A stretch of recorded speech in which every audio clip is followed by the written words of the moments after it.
semua, ketemu lagi di channel Tia Sananda. Kali ini kita akan membahas materi kelas 11, yaitu gelombang stasioner. Bagi yang belum subscribe channel Tia Sananda, silahkan di subscribe dulu. Dan jangan lupa untuk aktifkan tombol lonceng agar mengetahui postingan-postingan Tia Sananda berikutnya. Oke, kita akan mulai dari pengertian gelombang stasioner. Gelombang stasioner adalah gelombang yang terbentuk dari perpaduan atau interferensi dari dua gelombang yang memiliki amplitudo dan frekuensi sama, tetapi arah lambat yang berlawanan.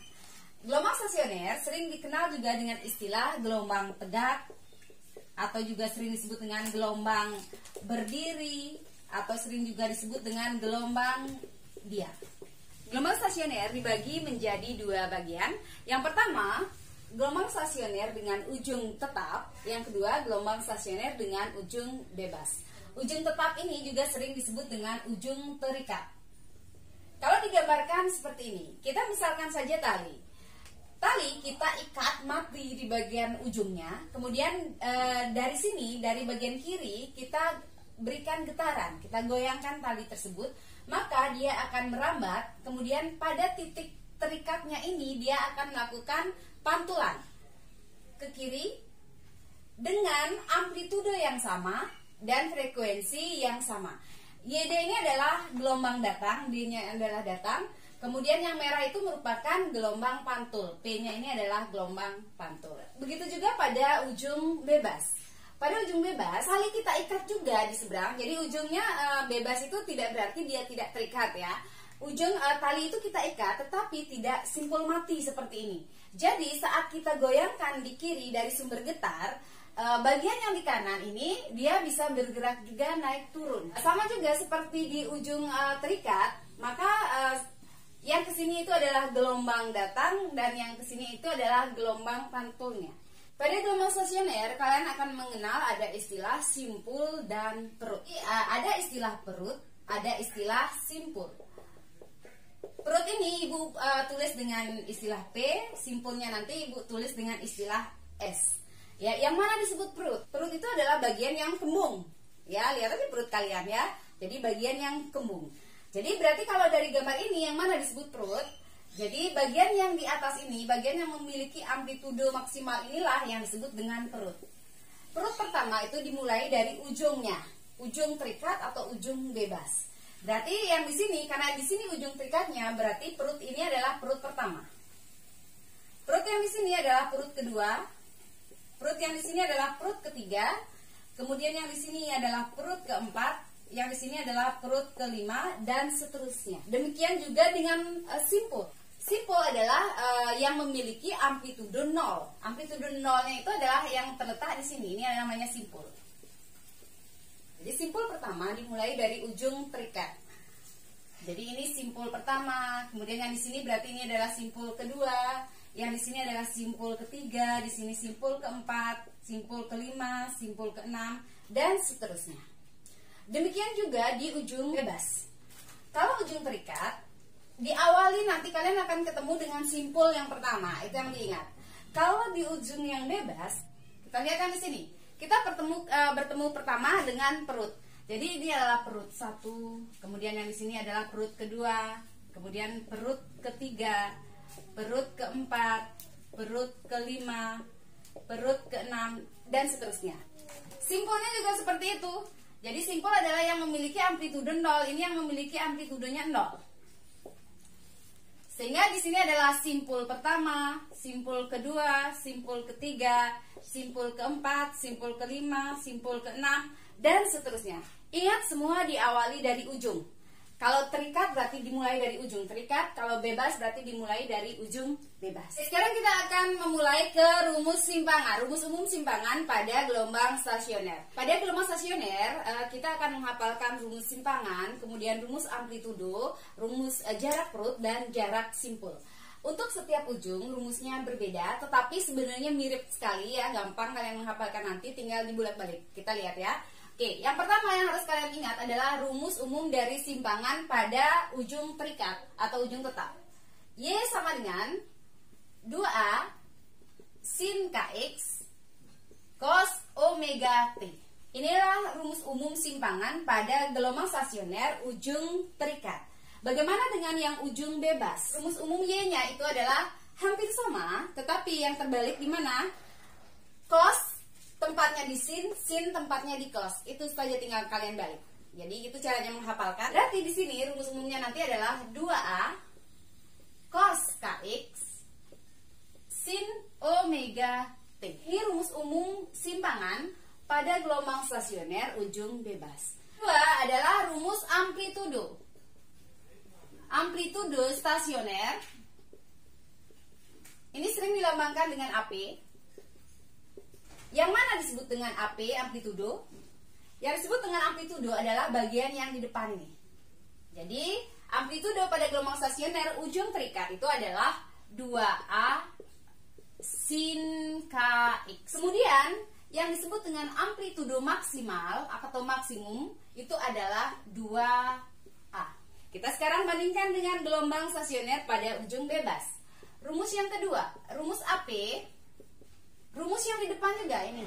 Ini adalah amplitudonya yang ada kx-nya. Hingga di sini berarti amplitudonya akan dirumuskan menjadi 2A cos kx. Dan amplitudo maksimumnya nanti adalah 2A. Oke, kemudian yang ketiga kita akan mencari rumus jarak perut atau jarak simpul. X perut.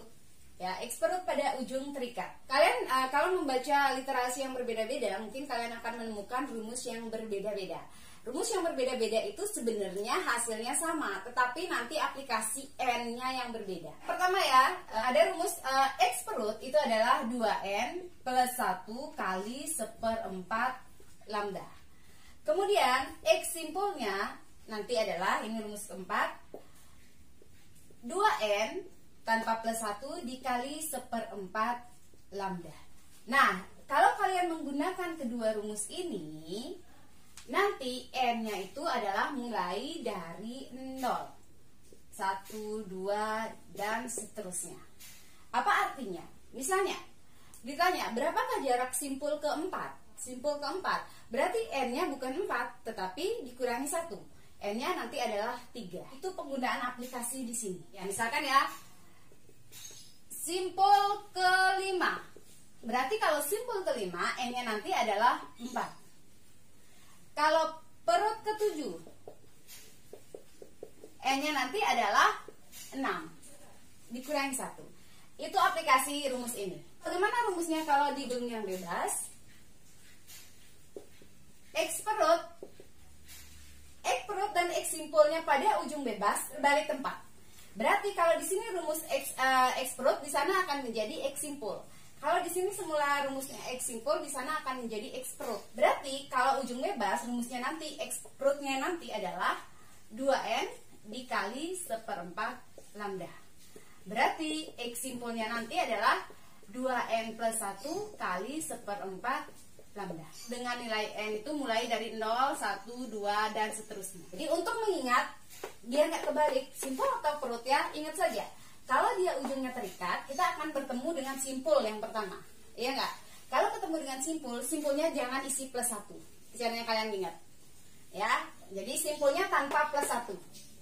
Karena ini sebenarnya kan angka yang sama. 2N 1/4 lambda, 2N 1/4 lambda. Tinggal di perutnya itu ditambah 1. Jadi itu caranya kalian mengingat saja. Kalau ujung terikat, berarti kita akan bertemu dengan simpul yang pertama, berarti simpulnya tanpa plus 1. Kalau ujung bebas, kita akan bertemu dengan perut yang pertama, berarti perutnya tidak isi plus 1. Ini baru versi rumus yang pertama. Ada versi rumus yang kedua. Versi rumus yang kedua. Jadi Ibu tulis ulang tadi ya. Rumus versi yang kedua. X perut itu sama dengan 2N min 1 dikali 1/4 lambda. X simpulnya nanti adalah N min 1 dikali setengah lambda. Nah, di mana letak perbedaannya sekarang? Perbedaannya adalah saat memasukkan nilai N. N-nya di sini mulai dari 1, 2, 3, dan seterusnya. Apa artinya? Artinya, kalau di sini, kalau kalian menggunakan rumus ini, kalau ditanya simpul kelima, N-nya 5. Tidak ada pengurangan 1. Simpul ke-7 berarti N-nya 7. Perut ke-10, N-nya 10. Tidak ada dikurangi 1. Jadi, kalau di sini simpul kelima berarti N-nya sama dengan 5. Perut ke-8 berarti N-nya sama dengan 8. Jadi tidak ada pengurangan 1. Kalau yang tadi dikurangi, misalnya simpul ke-5 berarti N-nya adalah 4.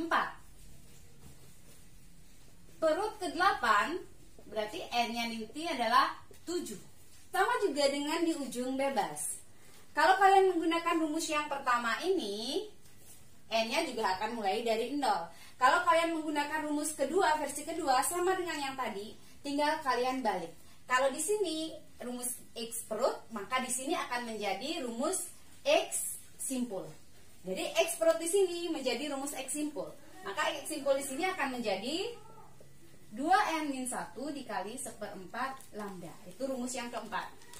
Rumus yang ketiga berarti X perut. X perut di sini berarti di sini sama dengan X simpulnya.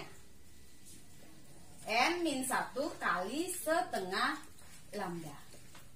Tapi ingat, dengan N mulai dari 1, 2, 3, dan seterusnya. Kalian boleh menghafalkan salah satu versi rumus yang kira-kira bisa kalian hafalkan.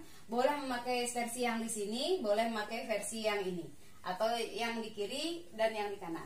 Biar tidak terbalik, Ibu sarankan kalian menggambar langsung tanpa menggunakan rumus. Ya, Ibu sarankan seperti itu sebenarnya untuk menghindari ada kesalahan dalam menggunakan rumus. Nah, kita coba ya. Seperti ini. Misalkan ada pertanyaan, tentukanlah jarak perut ketiga pada ujung tetap ya. Kita coba yang ujung tetap ya.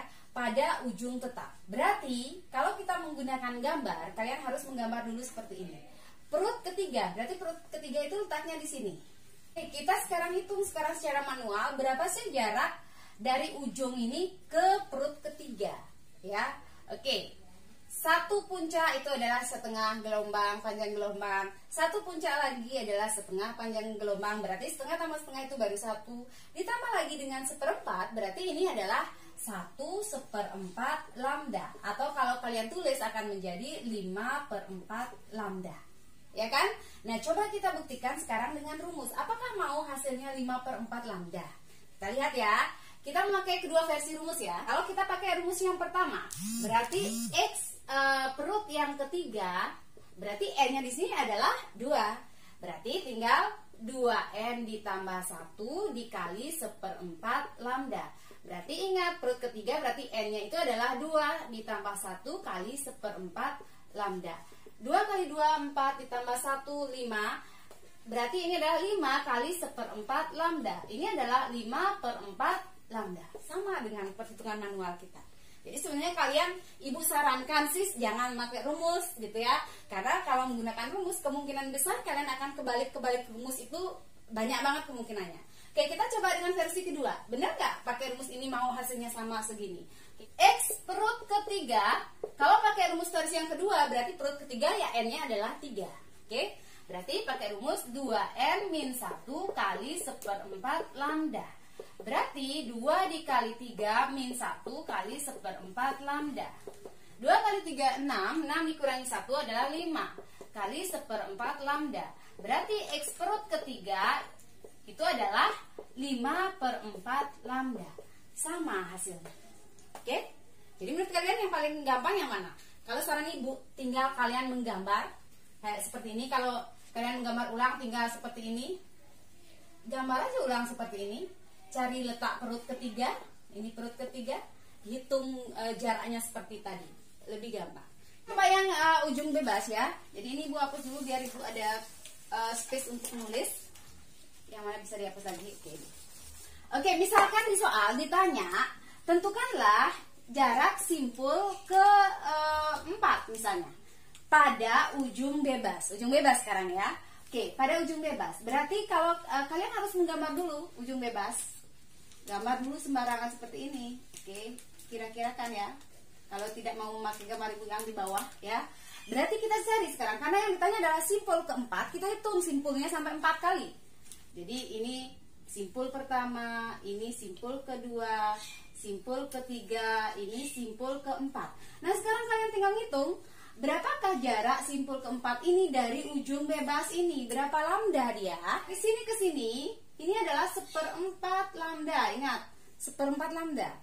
1/4 lambda ditambah setengah lambda ditambah setengah lambda ditambah setengah lambda, cukup. Setengah itu adalah 1/2 ditambah 1/4 berarti 7/4 lambda. Berarti kalau simpul keempatnya nanti adalah jaraknya 7/4 lambda. Coba kita buktikan dengan rumus, mau nggak 7/4 lambda? Oke, kita pakai versi yang pertama, rumus versi yang pertama. X simpul keempat. Berarti kalau pakai versi yang pertama, rumusnya ingat n-nya dikurangi 1. Berarti kalau simpul keempat, n-nya adalah 3. Oke, rumus simpul kita masukkan. 2n ditambah 1 dikali 1/4 lambda. Berarti 2 dikali 3 ditambah 1 kali 1/4 lambda. 2 dikali 3 adalah 6 ditambah 1, 7 kali 1/4 lambda. Jadi hasilnya adalah 7/4 lambda. Sama. Kita sekarang cek memakai versi rumus yang kedua. Benar nggak mau 7/4? Oke, kita coba ya. X simpul keempat. Berarti kalau versi yang kedua simpul keempat n-nya adalah 4. Pakai rumus versi ini. Berarti 2n min 1 kali 1/4 lambda. 2 dikali 4 dikurangi 1 kali 1/4 lambda. 2 kali 4 itu adalah 8. 8 dikurangi 1 itu adalah 7 kali 1/4 lambda. Sehingga ini juga hasilnya adalah 7/4 lambda. Jadi hasilnya sama. Kalian mengerti yang mana? Kalian boleh menggunakan yang mana saja. Kalau kalian tidak mau ribet menghafalkan rumus, silakan kalian menggambar seperti ini. Asalkan intinya satu, kalian bisa menentukan berapa panjang gelombang. Itu saja intinya. Jadi lebih gampang menurut ibu yang ini. Gambar saja biar menghindari kesalahan rumus. Tapi nanti kalau kalian menggunakan gambar, kelemahannya nanti adalah kalau ditanyanya X-nya itu sampai, tentukanlah jarak simpul ke 15 gitu misalnya. Banyak banget kalian akan menggambarkan gelombang. Nah, itu kelemahannya. Jadi otomatis kalian juga harus menghafalkan rumus, tapi satu versi saja yang kalian hafalkan. Ya, jangan kedua versi, nanti ibu yakin kalau kedua versi ini kalian hafalkan, kalian akan bingung menentukan n-nya. Oke? Jadi kalian hafalkan satu versi rumus. Kalau kalian menghafalkan versi yang kiri, berarti yang ujung terikatnya juga versi kiri. Kalau kalian mau menghafalkan versi yang kanan, berarti ujung bebasnya ini juga harus versi yang kanan. Keterangannya, XP itu adalah jarak perut terhadap ujung bebas atau ujung terikat. XS itu adalah jarak simpul terhadap ujung bebas atau ujung terikat. Y itu adalah simpangan. AP-nya nanti amplitudo stasioner. A mas itu adalah amplitudo maksimum. Omega itu adalah kecepatan sudut atau frekuensi sudut. Dan K itu adalah bilangan gelombang. Dari berikutnya adalah cepat rambat gelombang pada dawai. Cepat rambat gelombang pada dawai ini ditemukan oleh percobaannya Melde. Percobaannya Melde menemukan bahwa rumus cepat rambat gelombang pada dawai, cepat rambat itu adalah V, itu rumusnya adalah akar F per mu. Mu itu apa sih? Mu itu adalah massa per panjang tali. Setelah kita mengetahui bahwa mu itu adalah massa per panjang, maka kalau kita memasukkan ke sini, ke rumus utama, maka kita akan mendapatkan rumus V sama dengan akar F per, kita masukkan M per L. Sehingga dari sini kita akan mendapatkan rumus V sama dengan sisi dikali sisi, berarti akar F dikali L per M. Tengah kali tengah, M kali 1, itu adalah M. Kita mendapatkan rumus cepat rambat yang kedua. Ini belum selesai. Kita masih bisa menguraikan lagi rumus ini. Nah, sekarang kita melihat di sini ada massa M. Kalian waktu kelas 10 sudah pernah belajar tentang massa jenis ya. Jadi kalian ingat massa jenis itu adalah rho sama dengan massa dibagi volume. Berarti kalau kita mau mencari rumus massa, massa akan menjadi rumusnya rho dikali volume. Ya, berarti V sama dengan akar F dikali L per, kita ganti massa ini dengan rho dikali volume. Inilah rumus yang ketiga. Jadi sini adalah V besar ya, V volume. Bedakan dengan V di sini, V kecil, V cepat rambat atau kecepatan. Kalau volume, V-nya V besar. Nah, di sini kita melihat ada rumus volume lagi. Volume. Volume itu adalah rumusnya luas alas kali panjang. Ya. Misalkan balok panjang lebar tinggi, berarti rumus volumenya adalah luas alasnya itu adalah panjang kali lebar, panjangnya itu adalah tinggi, nanti berupa tinggi, panjang kali lebar kali tinggi, ya kan? Nah, Di sini kita sudah tahu bahwa rumus volume itu adalah luas alas kali panjang. Berarti kalau kita ganti pakai rumus fisika, luas alas itu adalah A, panjang itu adalah L. Sehingga kalau kita ganti rumus yang di sini akan mendapatkan rumus cepat lambat yang keempat, yaitu akar F dikali L per rho dikali V-nya kita ganti dengan A kali L. Di sini ada L, di sini ada L, maka bisa kita mudahkan. Sehingga akan lahirlah rumus cepat lambat yang keempat, yaitu akar F dibagi rho dikali A. Berarti kalian perlu menghafalkan yang pertama, kedua, ketiga, keempat. Karena F itu adalah gaya satuan Newton, mu adalah massa persatuan panjang kilogram per meter, R itu adalah panjang dawai satuan meter, M itu adalah massa dawai kilogram, A itu luas permukaan dawai meter persegi, V itu adalah volume dawai, V besar, meter kubik, rho massa jenis dawai, kilogram per meter kubik, dan V itu adalah cepat lambat dawai, meter per sekon. Nah, kalau seandainya di soal gaya tidak diketahui, tetapi yang diketahui adalah massa, maka kalian harus mencari gayanya dulu dengan rumus hukum 2 Newton, yaitu M dikali G. Ini tolong diingat. G ini adalah percepatan gravitasi bumi, yang di bumi itu besarnya sudah ditetapkan, yaitu besarnya G itu adalah 9,8 atau lebih dibulatkan biasanya menjadi 10 meter per sekon kuadrat. Ini adalah tetapan di bumi. Makanya kadang-kadang di soal akan ada dua massa. Saat ada dua massa yang ada di rumus ini, ingat itu adalah massa dawai. Itu yang Ibu tekanin. Massa yang di sini ini adalah massa beban. Ingat ya. Yang di sini adalah massa beban. Jangan kebalik. Kalau yang mencari F massa beban, yang mencari V ini yang di dalam ini, massa M-nya ini adalah massa dawai. Contoh soal nomor 1. Suatu gelombang stasioner memiliki persamaan Y sama dengan 4 cos 10 px sin 8 pt. Jika X dan Y dalam meter dan T dalam sekon, tentukan panjang gelombang, frekuensi, periode, cepat lambat, jarak perut ke-6, jarak simpul ke-4. Oke, kita tulis diketahui Y sama dengan 4 cos 10 px sin 8 pt. Nah, untuk gelombang stasioner, kalian harus tahu dulu ini soalnya ujung terikat atau ujung bebas. Dari mana kalian tahu? Dari mana kita bisa mengidentifikasi? Dari persamaan umum Y-nya. Di sini ada cos 10 px sin 8 pt. Berarti ini adalah cos x dan sin omega t. Berarti kalau kita tulis persamaan umumnya menjadi Y sama dengan 2A cos kx sin omega t. Jadi cocok ya. Berarti persamaan gelombang stasioner yang memiliki persamaan umum Y seperti ini adalah ujung bebas. Dari sini kita akan mengidentifikasi. Ingat ya, yang berteman dengan X itu adalah nilai dari K. Yang berteman dengan T itu adalah nilai dari omega. Sama seperti gelombang berjalan yang lalu yang sudah kalian pelajari. Rumus-rumus di gelombang berjalan menentukan panjang gelombang dan sebagainya masih tetap berlaku di gelombang stasioner. Berapakah nilai K? Oke, kita lihat. Yang berteman dengan X itu adalah nilai K. Berarti kita lihat yang di atas.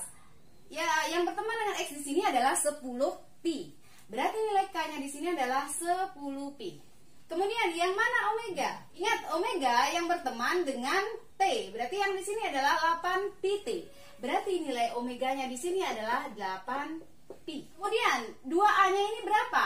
2A-nya ini ya sama dengan 4. Berarti nilai 2A di sini adalah 4. Setelah kita bisa mengidentifikasi ini, maka jalan ceritanya bisa kita lanjutkan. Jadi ini aktor utama ya. Nomor A yang ditanya adalah panjang gelombang, lambda. Sama seperti minggu lalu. Di mana kita bisa mendapatkan nilai lambda? Lambda itu ada di komponen K. Kenapa? Karena rumus K adalah K sama dengan 2pi dibagi lambda. Berarti lambda adalah 2pi dibagi K.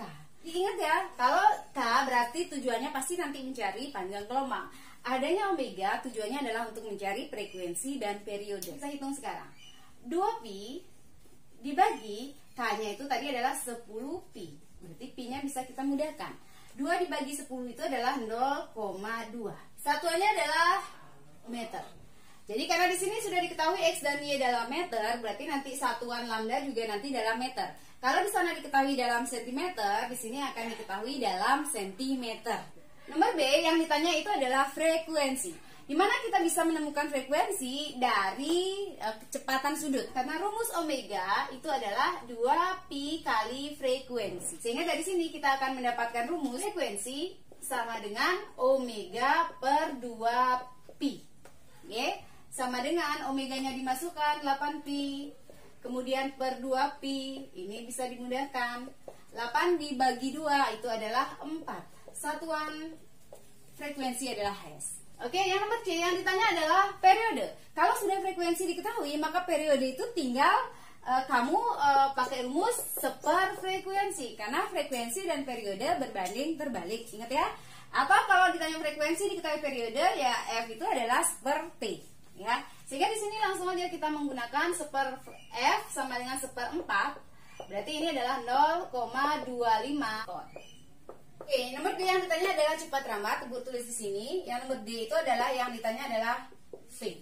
V bisa kamu cari dengan beberapa rumus. Boleh kalian menggunakan lambda kali frekuensi. Kalau frekuensi diketahui, kalian boleh menggunakan lambda dibagi periode. Atau kalau dari rumus K yang lalu kamu sudah mendapatkan bahwa K itu adalah omega per V, maka di sini kamu juga boleh menggunakan mencari V-nya itu rumus omega per K. Menggunakan lambda kali F di sini ya. Lambda tadi sudah kita dapatkan, hasil lambda itu adalah 0,2. Frekuensi sudah kita cari, hasilnya tadi adalah 4.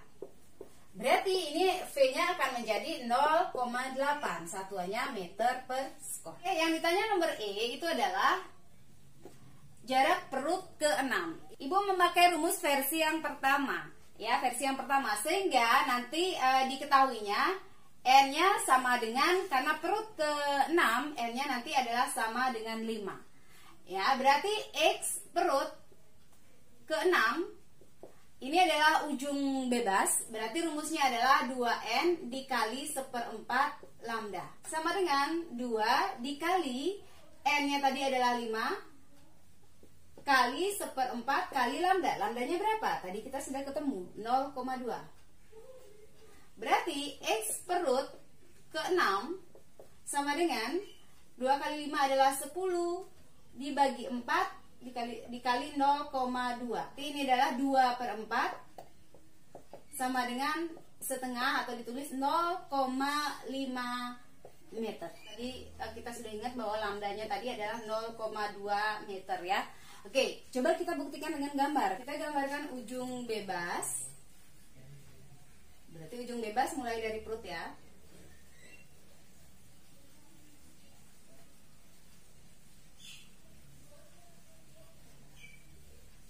Oke, kita cari sekarang katanya perut ke-6. Berarti ini perut pertama, perut kedua, perut ketiga, perut keempat, perut kelima, perut ke-6. Sekarang kita tinggal menentukan berapa lambda sih yang dibentuk oleh perut ke-6 ini. Berarti X perut ke-6 itu adalah, hitung ya, ini 1/4. Oke, sampai di sini 1/4. Kita hitung yang kesini dulu ya.